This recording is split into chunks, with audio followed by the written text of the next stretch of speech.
परिस्थिती आता अशी आहे, माना की तेरी दीद के काबिल नहीं हूं मैं, माना कि तेरी दीद के काबिल नहीं हूं मैं, तू मेरा शौक देख, तू मेरा इंतजार देख.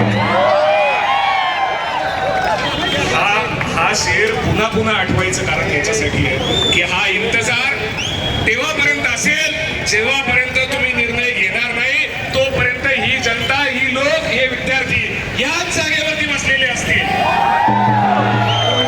तुमचा निर्णय आणि आमचं इथून निघून जाणं आणि अभ्यास करणं हेच एवढंच लिहिलेलं आहे, याच्या व्यतिरिक्त काही नाही.